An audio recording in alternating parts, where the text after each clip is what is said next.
Olá, pessoal.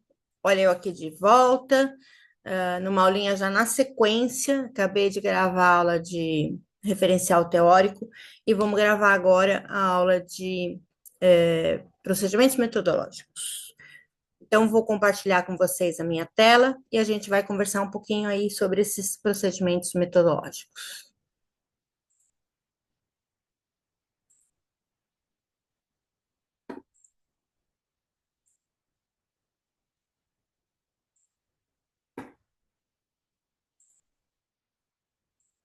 Então, vamos lá, na nossa aula de número 11, né? E a gente vai falar sobre esses procedimentos metodológicos, que acaba sendo aí uma seção do artigo pedido em alguns congressos que pedem essa seção separada da introdução, né? Então, vamos explicar por que que isso acontece. Primeiro que na introdução, professora, eu já falei sobre a metodologia que eu utilizei na introdução. Já mostrei para eles que eu falei que a minha pesquisa é uma revisão bibliográfica. Tá, mas não é só isso, né? A gente precisa traçar nessa sessão de procedimentos metodológicos, a gente vai traçar um caminho para que qualquer leitor, para que qualquer pesquisador pegue o meu trabalho e, se ele quiser repetir o passo a passo que eu fiz, ele é capaz de repetir isso só olhando os meus procedimentos metodológicos. Porque nesses procedimentos metodológicos eu vou detalhar como foi que eu fiz esse trabalho, né? Como foi que eu cheguei àquelas informações. Então, a gente tem que se perguntar, né? O que são os procedimentos metodológicos? Né? O que que vai aí nessa sessão? O que que vai a partir desse título? Muito bem, então vamos começar a falar sobre esses procedimentos. Esses procedimentos, então, também chamados de percurso metodológico, né? Eles são às vezes confundidos com metodologia. Metodologia, aquilo lá que eu coloquei na introdução, de uma forma bem resumida, bem rapidinha, que é a metodologia que eu usei para fazer o meu trabalho. Mas nos procedimentos metodológicos é o momento em que eu vou detalhar isso, né? É o conjunto de decisões, de ações que eu tive ao longo da minha pesquisa para poder chegar àquele resultado. Qual foi o meu passo a passo? O que foi que eu utilizei? Eu utilizei pesquisa de campo, né? Foi visitado lá uma aldeia de pescadores e foi acompanhada durante 7 dias essa aldeia para conviver com. Então, todos esses procedimentos que são feitos ao longo da minha pesquisa, que são aplicados na minha pesquisa, eu vou comentar sobre eles aqui nos meus procedimentos metodológicos. Então, eu tenho aí uma diferença muito importante entre metodologia e procedimentos metodológicos. Na metodologia, eu vou dizer quais foram os caminhos da minha produção científica, da minha produção de conhecimento. Já os procedimentos são todas as técnicas e escolhas que eu fiz ao longo da minha pesquisa. Então, aí tem essa pequena diferença. Hoje, alguns congressos não pedem mais esse capítulo de procedimentos metodológicos, assim, explicitamente, né? Conforme eu já falei na aula anterior, a ABNT tirou essa obrigatoriedade de alguns títulos pré-estipulados. Mas é importante que a gente fale dos nossos procedimentos metodológicos, isso torna o nosso artigo mais confiável, mais crível, né? Mais uma coisa assim para que a gente possa trazer para o leitor da gente mais confiança naquela pesquisa que foi feita, né? Então, quando eu tenho aí esse capítulo de procedimentos metodológicos, claro que na minha metodologia eu vou acabar falando uma coisa ou outra que eu vou repetir no procedimentos metodológicos, só que lá, naquela sessão de procedimentos, eu vou detalhar, né? Eu vou basear de uma forma mais teórica o que foi feito para ter aquele resultado. Bom, então essa sessão tem que ser escrita de uma forma muito clara, muito objetiva, né? Mas ela também tem que ser detalhada. Por quê? Porque eu preciso mostrar que a minha pesquisa tem uma transparência, Esse nível de detalhamento que eu dou nessa pesquisa, ela vai ser o suficiente para que qualquer leitor ou qualquer pesquisador consigam fazer de novo o mesmo caminho que eu já fiz. Então, é para que eu deixe mesmo meu passo a passo, né, o que chamam hoje de PAP, passo a passo, do que eu fiz para chegar ao resultado que eu cheguei. E isso vai gerar, né, vai promover confiabilidade e validade à minha pesquisa. Então, vamos lá. A gente tem alguns tipos de pesquisa.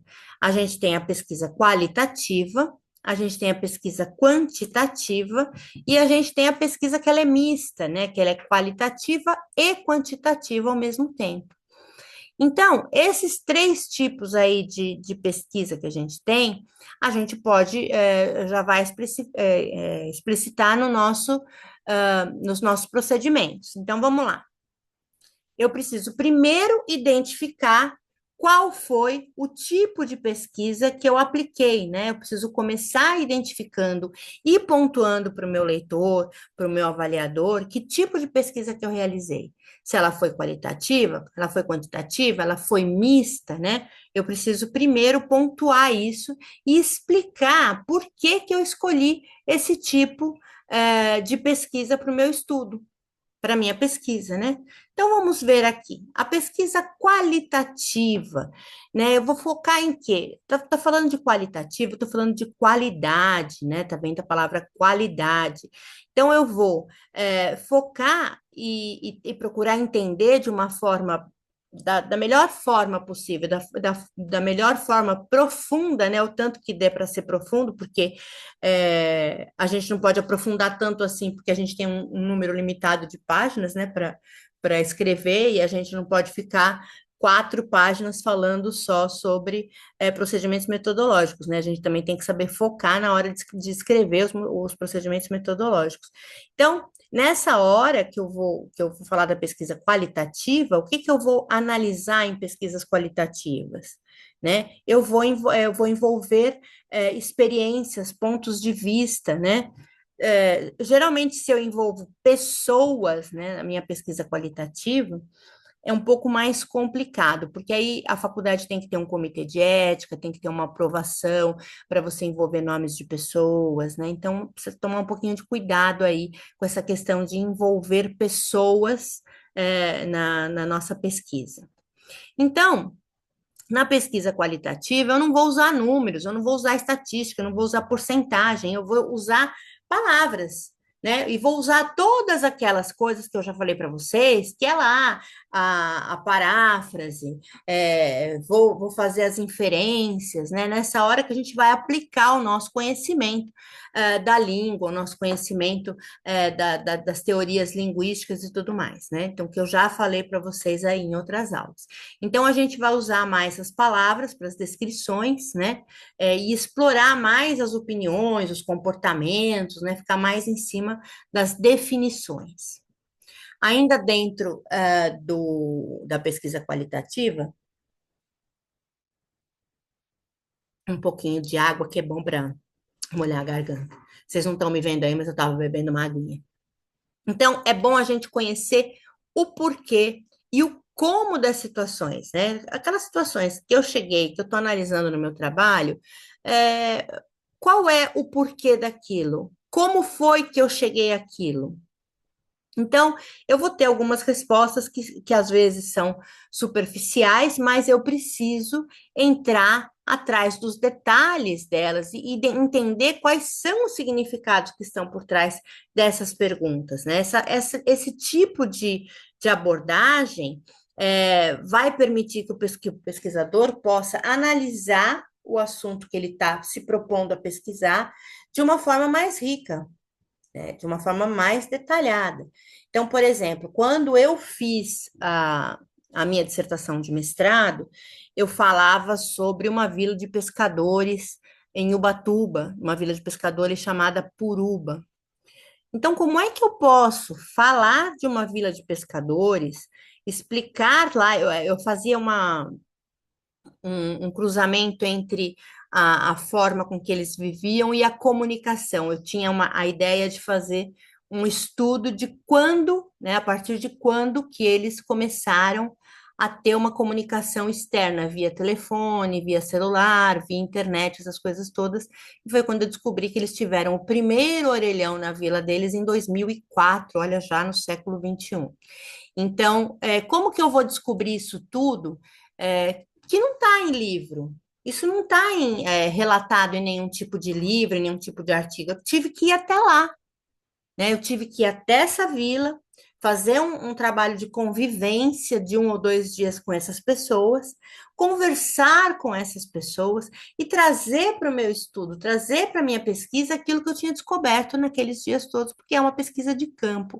E aí eu posso sim fazer uma pesquisa de campo sem ter que fazer citações, porque como que eu vou ter uma citação numa pesquisa de campo? Né? A minha pesquisa de campo, ela vai ser ela tem uma citação da definição do que é pesquisa de campo, mas aqueles resultados que eu trago dessa convivência que eu tive com essas pessoas, essas respostas que eu obtive, é claro, né? Eu fiz questionários, eu apliquei questionários neles, eu fiz entrevistas, tudo mais, tudo isso acabou sendo tabulado, depois acabou virando, de certa forma, alguma coisa quantitativa, né? Porque eu fiz a estatística, né, de algumas coisas, mas a parte qualitativa foi essa parte onde eu estava lá convivendo com essas pessoas.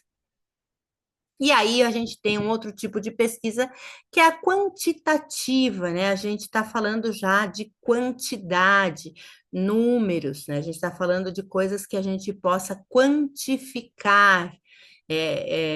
Eu vou identificar os padrões, vou testar as hipóteses. Então, por exemplo, na minha pesquisa qualitativa, eu fui lá para essa vila, convivi com esses moradores, fiz perguntas para eles, e aí essas perguntas que eles me responderam, eu joguei numa planilha e fiz a estatística disso, né? Algumas perguntas eu tinha dados, então, a partir das minhas entrevistas, eu tinha dados de porcentagens a partir de uma pesquisa que eu fui fazer com eles, e aí entra a parte quantitativa da minha pesquisa. Ah, tantos por cento, porque eu perguntava para eles de quanto eles comiam carne de boi, carne de frango, carne de peixe, né? Quanto que era essa. Como era uma vila de pescadores, eu queria entender se eles comiam algumas coisas, se a alimentação deles se baseava só no peixe ou se eles também comiam outros tipos de carnes, né? Era um dos focos da minha pesquisa. É, então eu descobri que é claro que eles comem muito peixe porque é uma vila de pescadores, mas que também eles consomem carne, carne vermelha, carne branca, em uma escala um pouco menor. E aí entram as porcentagens. Essas porcentagens eu só cheguei nelas de uma forma quantitativa porque eu fiz uma tabulação da minha pesquisa. Eu fui lá, fiz as perguntas, entrevistei X pessoas, depois coloquei isso numa planilha e fui vendo qual era a porcentagem de pessoas que comia mais carne vermelha durante a semana, ou carne de peixe, carne de frango, né? E fui fazendo aí essas pesquisas. E aí é que entra a parte quantitativa. E essas respostas da parte quantitativa, elas vêm em termos estatísticos, né? Em forma de números. Eu preciso trazer esses números e provar que esses números são reais. E como eu provei? Eu provei indo fazer uma pesquisa de campo. Mas como também eu posso provar que um número é real? Através de estatísticas do IBGE, censo, né, o censo populacional, essas coisas todas nos traz. O site do IBGE, se vocês entrarem no site do IBGE, vocês vão achar quantidade de tudo que é coisa que vocês podem imaginar. Tem coisas lá que vocês até nem sonham que existe, mas tá lá, o IBGE foi lá e contabilizou.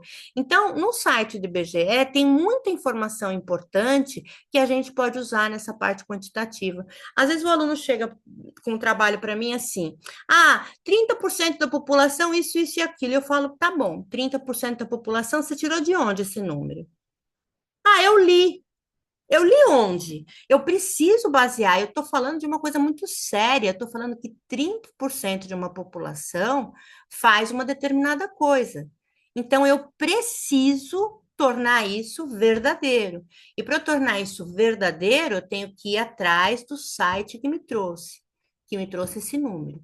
Ou por meio de pesquisa, por exemplo, a Datafolha fez uma pesquisa e trouxe porcentagem X disso, disso, daquilo. Então, eu preciso embasar essa parte quantitativa, que é muito importante. Aí eu tenho a minha pesquisa mista, que no caso foi a minha pesquisa, né? A minha pesquisa da minha dissertação, ela era mista, porque ela trazia uma parte que era qualitativa e uma parte que era quantitativa. Eu misturava as duas partes, porque eu tinha um trabalho de campo onde eu fazia entrevistas com as pessoas e essas entrevistas acabavam virando aí uma planilha, acabavam virando um gráfico. Eu tabulava de uma forma estatística, né? Todo mundo já estudou estatística e sabe mais ou menos como fazer aí as tabulações. Então, eu usava isso tudo, tanto a parte descritiva quanto a parte numérica da minha pesquisa. Então, eu tinha lá uma pesquisa mista. E isso tudo isso a gente pode apresentar lá nos nossos procedimentos metodológicos, né? Eu tenho que dizer para o meu leitor que esse trabalho foi feito baseado em uma pesquisa qualitativa, em que foi feito um trabalho de campo, de convivência, ou em que foi feita uma leitura sobre tais e tais e tais artigos. Também foi feita uma pesquisa quantitativa. Então, assim, essas coisas todas têm que aparecer lá nesses procedimentos metodológicos. E aí a gente tem alguns métodos para fazer uma combinação, né, entre esses tipos. Eu tenho esse sequencial exploratório, né, que eu vou primeiro coletar os dados qualitativos, vou explorar tudo que for qualitativo, que foi o que eu fiz, e depois eu vou pegar os quantitativos para colocar e complementar as minhas descobertas. Então, o que foi que eu fiz? Eu fui lá para essa vila, convivi com as pessoas, entendi como eles viviam, entendi como era a vida deles, tudo mais, e depois, né, já dentro da convivência onde eu fiz as minhas entrevistas, eu entrei então com os dados quantitativos do resultado das minhas perguntas, das minhas entrevistas que eu fiz com os moradores da vila. Aí eu vou ter também um sequencial explicativo, né? O explicativo, o que que é? Primeiro eu vou coletar tudo que for de quantidade e depois eu vou usar a parte qualitativa para explicar essas quantidades. É diferente.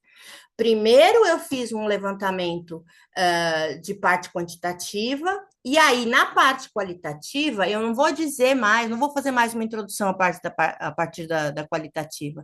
Eu vou usar a qualitativa para explicar a quantitativa. Então, eu explico a parte quantitativa através da parte qualitativa.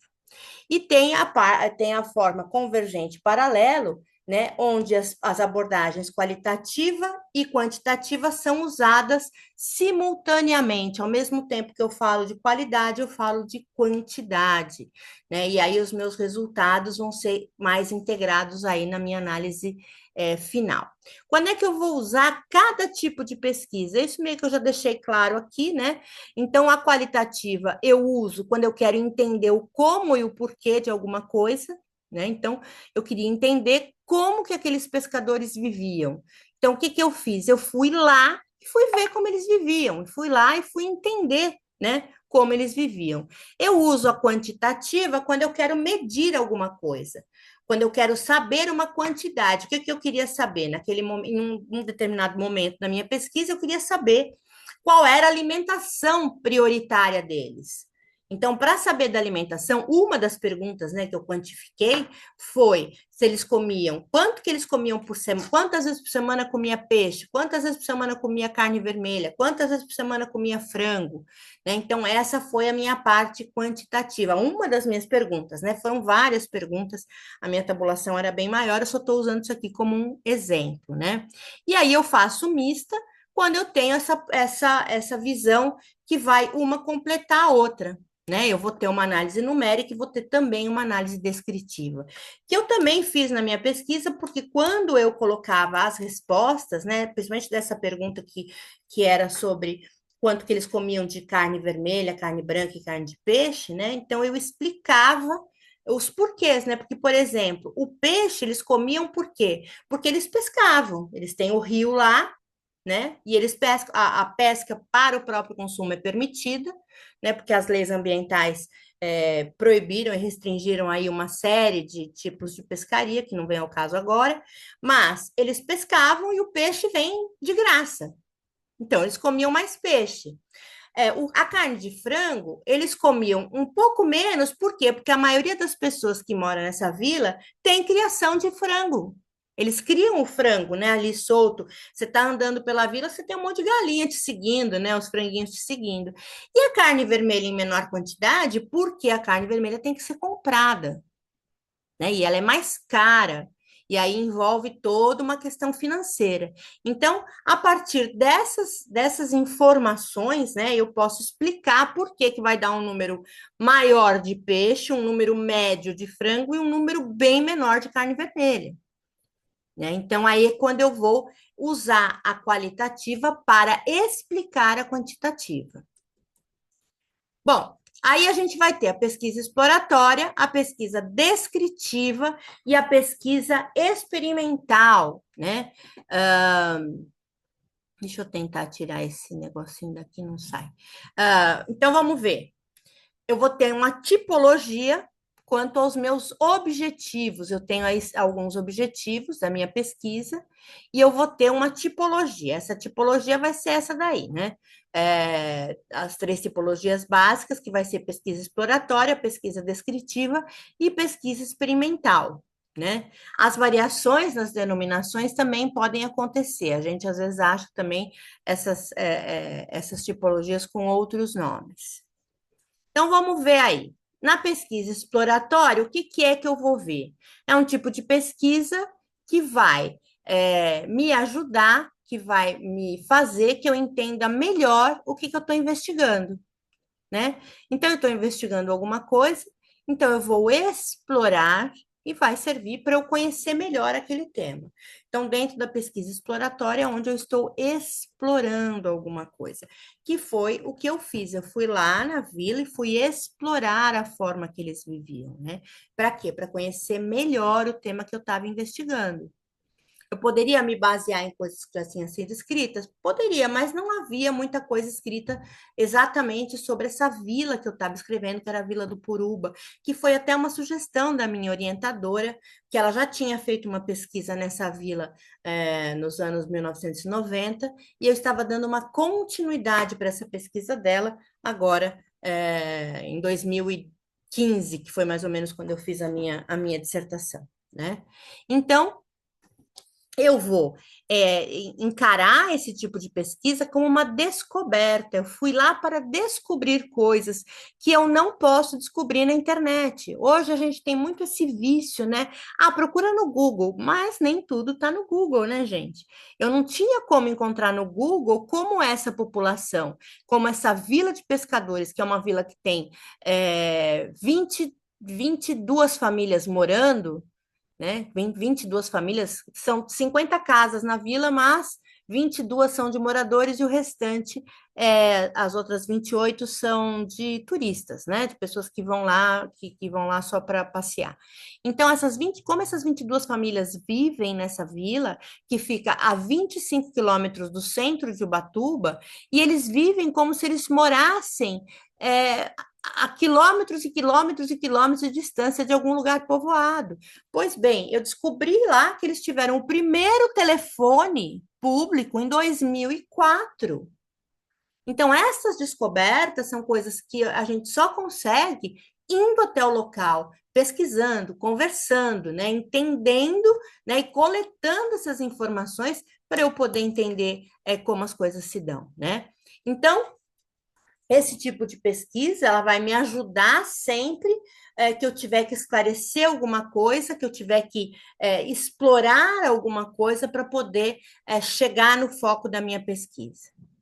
Ainda falando de pesquisa exploratória, né? Se eu fizer essa pesquisa muito bem feitinha, né, qualquer pesquisador vai ter como repetir essa coisa que eu fiz. Então, por exemplo, no meu trabalho, eu digo passo a passo do que eu fiz. Eu relato que eu fui até essa vila, que eu fiz uma convivência, que eu fiz entrevistas, né? Tudo isso eu relato no meu trabalho, né? Porém, eu não uso o nome de ninguém, porque determinadas faculdades não têm comitê de ética, e às vezes para passar pelo comitê de ética é um pouco complicado. Então, apesar de que a faculdade que eu estudei tinha comitê de ética, mas a gente estava já com prazo meio apertado, então minha orientadora me orientou aqui a não citar o nome das pessoas, cita os resultados sem citar os nomes das pessoas ou especificamente quem é quem. Então, a pesquisa exploratória bem feita aumenta uma chance de sucesso, né? Eu fui lá, mas quando eu fui lá, eu já tinha um roteiro que eu ia seguir, que eu discuti com a minha orientadora, e a minha orientadora falou: então você chega lá e pergunta isso, e a gente foi discutindo e tal. Agora, se eu não fizer essa pesquisa exploratória de uma forma bem feita, eu vou ter problemas com o restante da minha pesquisa. Porque quando eu chegar em casa, quando eu voltar para casa com essa pesquisa feita, e às vezes é muito longe, né, o local onde eu fui fazer a minha pesquisa exploratória, tem pessoas que fazem pesquisa exploratória em outro país, né? Se eu não fizer uma pesquisa exploratória muito bem conduzida, quando eu chegar em casa de volta, quando eu começar a escrever sobre aquilo, eu falar, putz, eu não perguntei tal coisa, mas eu não fiz tal coisa, eu não verifiquei tal coisa, e agora é tarde, né? Então, por isso, ela tem que ser muito bem estruturada, essa pesquisa exploratória, para quando eu chegar nesse local, para quando eu chegar a fazer essa exploração, eu poder explorar tudo que eu preciso saber. E aí eu tenho um outro tipo de pesquisa, que é a pesquisa descritiva. Na pesquisa descritiva, aí sim eu já posso me contentar um pouco mais com os bancos de dados já existentes, né, com coisas que outras pessoas relataram, outras pessoas mostraram. Eu não estou indo lá para explorar, né, apesar de que eu posso também explorar para pesquisa descritiva. Mas nesse tipo de pesquisa, eu vou mais explicar, né, o porquê das coisas e como que elas acontecem, né? Eu vou descrever características e olha só de novo, a gente lembrando aí das técnicas de redação que a gente estudou lá no ensino médio, né? Descrição. O que é fazer uma descrição? É descrever, né? Mostrar com palavras como é alguma coisa. Né? Relatar com palavras como é uma. Eu fui numa casa amarela de 3 cômodos, estou descrevendo, eu vou descrever uma pessoa, ela é alta, de cabelo preto, olhos verdes. Então, isso é fazer uma descrição. Então, por isso que é importante que a gente não se afaste aí dos nossos conhecimentos aí do ensino médio, né? Dentro da pesquisa descritiva, né, eu posso dizer quantas pessoas gostam de determinado tipo de música, quantificar quantas pessoas uma cidade tem, que tem um certo hábito. Então, nessa pesquisa descritiva, que eu também usei na minha pesquisa, eu descrevia lá, né, quantas pessoas comem frango, quantas pessoas comem carne. Tinha pessoas nessa vila, por exemplo, que não comia nenhum dos três, que era vegetariano. Né? Então, eles geralmente lá, normalmente, eles têm uma hortinha nos seus quintais, porque é um local muito bonito, é um local com muita área verde, então eles têm suas hortas e tal. Tem muitos que comiam só saladas, legumes, verduras e não comiam nem frango, nem carne, nem peixe. E aí sim eu entro para fazer uma descrição e entendendo esse tipo de quantificando essas pessoas. Claro que são bem poucas, né? Porque são pessoas que têm uma facilidade grande com o peixe, principalmente. Então são bem poucas as pessoas que são vegetarianas. Eu acho que num universo aí de 50, 60 pessoas, eu devo ter encontrado uma ou duas que são vegetarianas. Então, na verdade, são coisas importantes que acabam entrando dentro do nosso foco, né? E a gente precisa também ter essa descrição aí para poder entender esses hábitos ou essas coisas todas que a gente explorou em alguma pesquisa. E isso daí a gente acaba fazendo para que a gente possa entender e aplicar também em contextos parecidos, né? Em outros contextos. E aí eu tenho um outro tipo de pesquisa que é experimental. que ela também é chamada de pesquisa causal ou explicativa.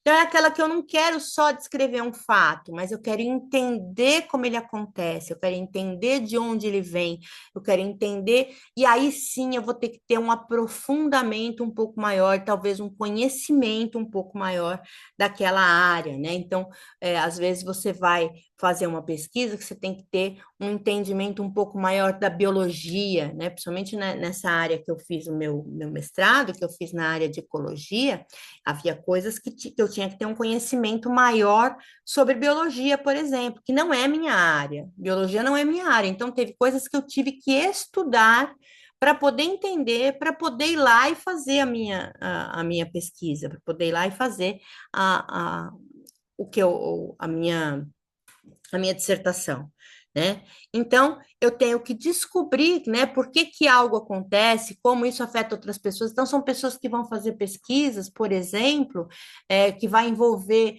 utilização de laboratório, né, utilização de experimentos, né, essas coisas todas que entram mais nessa área científica de uma maneira menos qualitativa, menos descritiva, né, uma coisa mais mão na massa mesmo.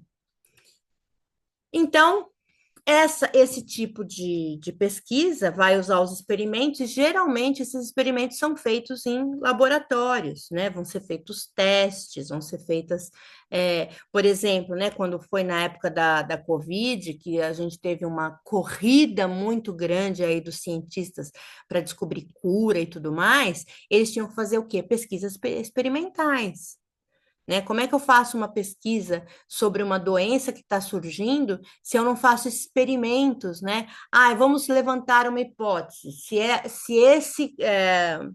esse conteúdo aqui faz o cara ter menos propensões a infecções, né? Que se eu colocar uma coisa, eu não sei nada sobre isso, a gente, minha área não é área médica, estou só chutando aí coisas para vocês entenderem como que se levanta uma hipótese. Mas o cientista, quando ele está lá fazendo e relatando a sua pesquisa, ele vai levantando as hipóteses, né? As hipóteses possíveis para que ele encontre uma cura ou para que ele encontre lá o que está certo ou o que está errado, né? Essas pesquisas, essas hipóteses, elas têm que ser muito específicas, muito bem estruturadas, para que esse cientista possa testar e confirmar. Ah, estou fazendo lá, estou vendo, participando de um grupo de pesquisa, né? Eu tenho 50 pessoas que são as pessoas que estão utilizando um medicamento e 50 pessoas que são chamadas de grupo de controle, né? O grupo de controle é o grupo que não utiliza o medicamento. Então, para eu poder fazer o quê? Uma comparação entre o grupo que está usando um medicamento ou usando alguma coisa, um creme ou alguma coisa, e um grupo que não.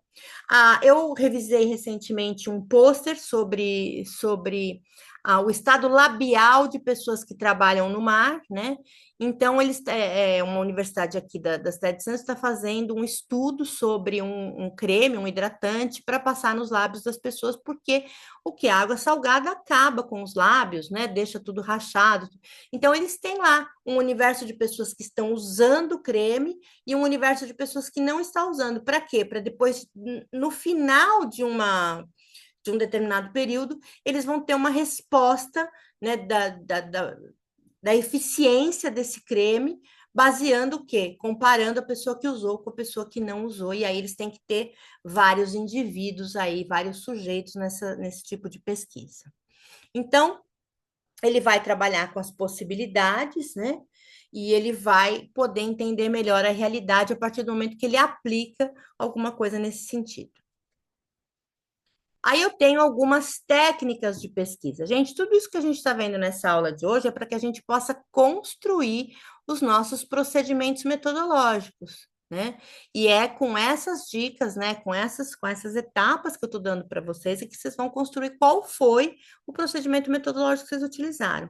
A pesquisa bibliográfica, que é a mais comum, né, que a gente mais encontra, a gente vai ler um artigo, este artigo como metodologia foi uma pesquisa de uma revisão bibliográfica, uma pesquisa bibliográfica, né? Ou uma pesquisa teórica. Então, o que que é isso? É quando o autor, o pesquisador, vai atrás de livros, de artigos, de materiais já escritos sobre aquele assunto, já escritos e publicados e confirmados, que são artigos aí de credibilidade.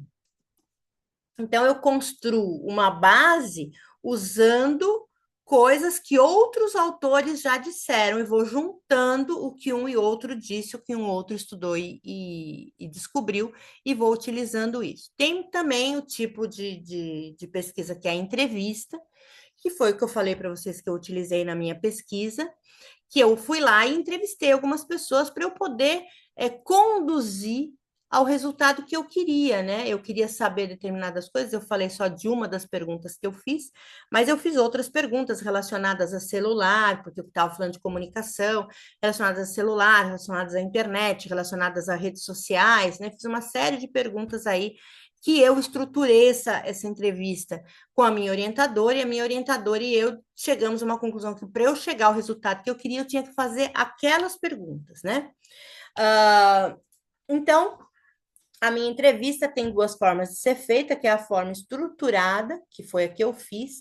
Eu já cheguei lá com um roteiro, com as perguntas já determinadas, né, já feitas, e eu tenho também um outro tipo, que é uma entrevista semi-estruturada, que apesar de eu ter um roteiro com as perguntas pré-determinadas, eu posso ir conforme o assunto vai rodando, eu posso ir incluindo outras perguntas que não estavam no roteiro para serem feitas, né? Então, isso vai permitir que a minha entrevista seja um pouco mais flexível, né? E que eu possa, na hora que eu estou entrevistando alguém, eu possa entender alguma coisa que eu não tinha pensado antes.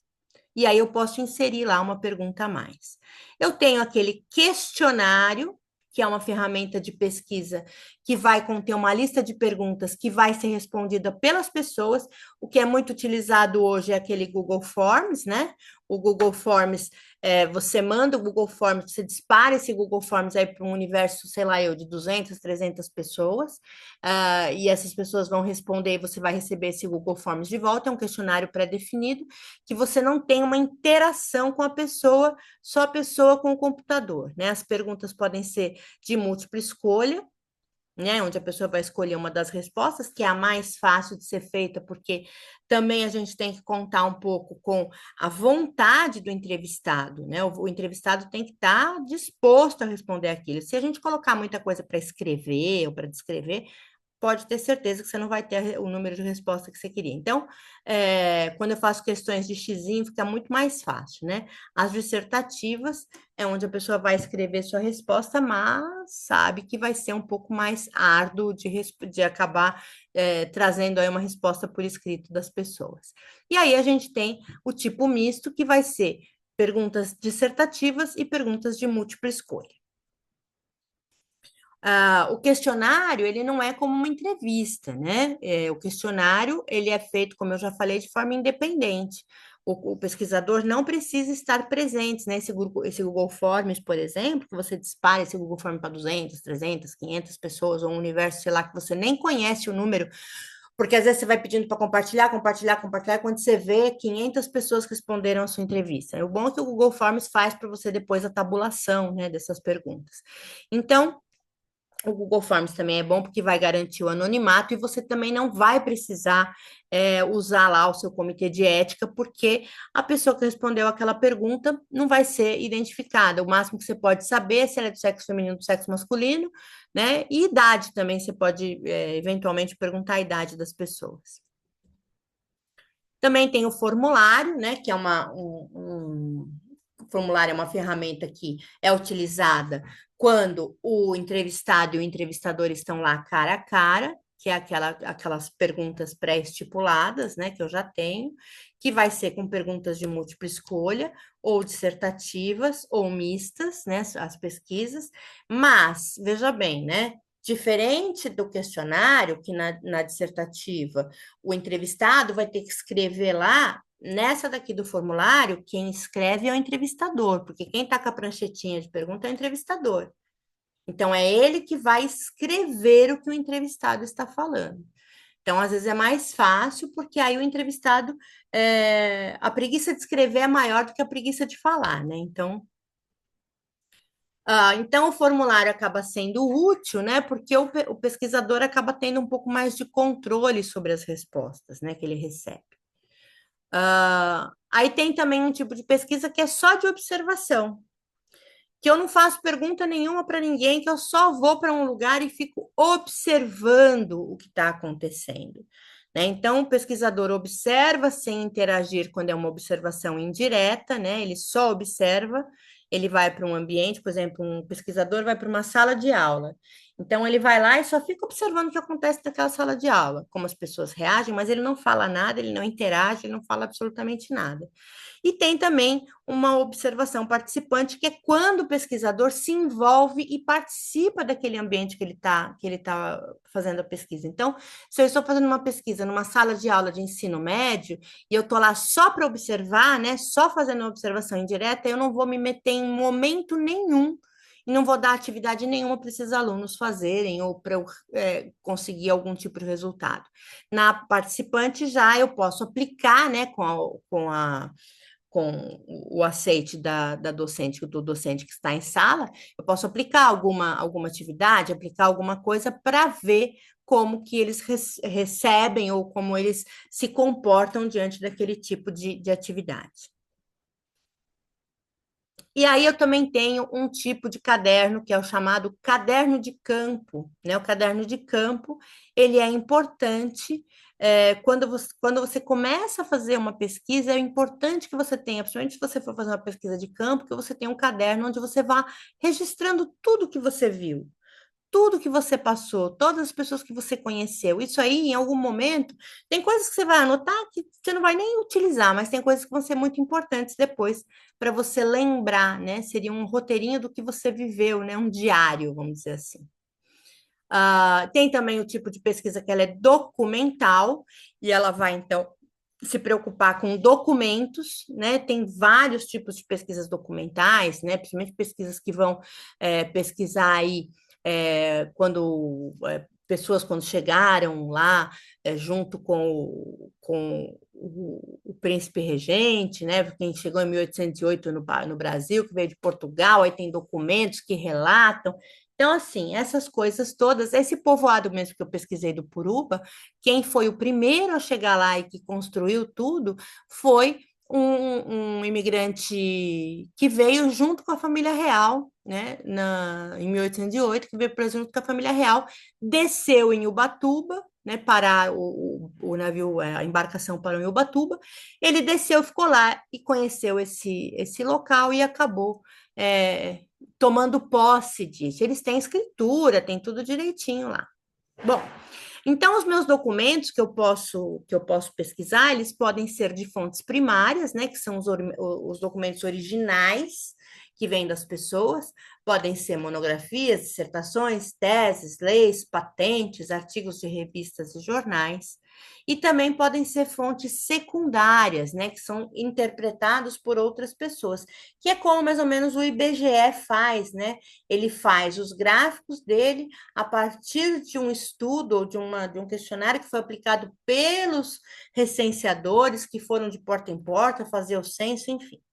Também tem as terciárias, que são mencionadas em alguns estudos, mas elas se confundem muito aí com as secundárias, então não tem muita diferença, né, de uma para outra. Tem também o tipo de pesquisa que é o tipo de triangulação, né? Que é uma forma de pesquisa que vai usar diferentes métodos e instrumentos para eu estudar um mesmo tema, né? Como se eu olhasse um objeto de diferentes ângulos e descrevesse ele de diferentes formas de acordo com o ângulo que eu olho para ele. E isso pode entrar comparação, né? Fazer comparação de dados. Posso usar diferentes fontes ou métodos, né? Para poder reconstruir esse tipo de pesquisa, né?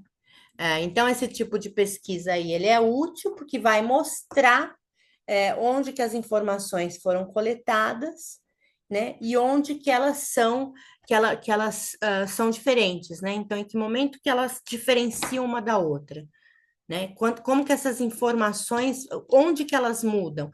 Ela muda na faixa etária, ela muda no sexo, ela muda, né? Então, eu tenho que ver onde que estão as convergências ou não convergências dessa pesquisa. Aí eu tenho a pesquisa ação, que é um tipo de pesquisa onde o pesquisador não só estuda, mas também propõe soluções durante durante o processo de pesquisa. Esse tipo de pesquisa acaba acontecendo muito em tese de doutorado, né? Porque na tese de doutorado é onde você aplica mais o conhecimento do autor, né? Do trabalho. E eu investigo, né, nesse tipo de pesquisa, eu vou investigar melhor uma situação que está acontecendo, né? Vou poder participar de forma mais ativa nisso tudo. E também tem a pesquisa participante, que é parecida com a pesquisação, por quê? Porque o pesquisador vai participar do ambiente, das atividades, então eu vou fazer uma vivência num local. Eu vou para uma vila de pescadores, mas eu não vou lá só para observar, eu vou lá para ser pescadora, para viver como eles vivem, para caçar, para pescar e etc, né? Então, esse tipo de pesquisa é uma pesquisa que é chamada de pesquisa participante. Os experimentos, né, são tipos de pesquisa em que a gente faz experimentos com os objetos de estudo, né, são pesquisas geralmente que vão envolver alguma prática de laboratório, né, alguma coisa assim, né, que vai ter algumas variáveis. Esses tipos de pesquisas já são pesquisas mais avançadas, são mais aí para mestrado e doutorado, né? E aí a gente pode ir mudando as variáveis de propósito para saber como que isso vai afetar o objeto. Então eu estou analisando uma planta. Então, se eu colocar nessa planta uma água que esteja um pouquinho mais ácida, o que que vai acontecer com a planta? Se eu colocar uma água com açúcar, o que vai acontecer com a planta? Então, eu vou mudando, né? Eu vou variando as formas para poder observar como isso vai interferir no meu objeto. Né? A ideia é de se ter uma relação de causa e efeito, né? Então, se eu vou mudando as coisas, eu vou ter, por causa de alguma coisa, eu vou ter efeitos diferentes. Então, gente, era isso aí. E depois que eu fiz todos esses levantamentos, deixa eu parar aqui de compartilhar. Depois que eu fiz todos esses levantamentos, que eu descobri se a minha pesquisa é qualitativa, quantitativa e tal, então eu vou escrever esse capítulo aí dos procedimentos metodológicos, utilizando todas essas coisas que a gente conversou aqui nessa aula. Né? É claro que algumas delas são bem avançadas, são mais para mestrado, para doutorado, mas eu quis trazer aqui para vocês saberem que isso existe. Então, o procedimento metodológico, resumindo a história toda, é o procedimento metodológico onde eu vou contar passo a passo de tudo que eu fiz e como que eu fiz, para que qualquer pesquisador, lendo aquela sessão de procedimentos metodológicos, possa, inclusive, repetir a minha pesquisa, se ele quiser. Tá ok, pessoal? Então, com isso, a gente termina a aula 11. Na próxima aula, eu vou trazer para vocês alguma coisa relacionada aí, já à formatação no Word, né, que é importante. A gente já aprendeu várias coisas de citação, referência, blá, blá, blá, blá, tipo de pesquisa, metodologia, fundamentação. Agora, a gente vai pôr a mão na massa e vamos aprender como fazer no Word essas coisas, tá? Essas coisas todas. A nossa tarefinha de hoje é colocar rapidamente aí, escrevendo um parágrafo do que é pesquisa qualitativa, pesquisa quantitativa e pesquisa mista. Escrever só um parágrafo aí de cada tipo de pesquisa, e aí assim vocês já têm comprovado que vocês assistiram a minha aula, tá bom? Então, fiquem com Deus e até a próxima aula nossa, que vai ser já um mão na massa aí, mexendo com o Word. Aconselho vocês a terem aberto aí um computador, né? Não assistir pelo celular, abram um computador para que vocês possam acompanhar fazendo um documento no Word, porque vai ser bem prática mesmo a nossa próxima aula, ok? Um beijo em todos!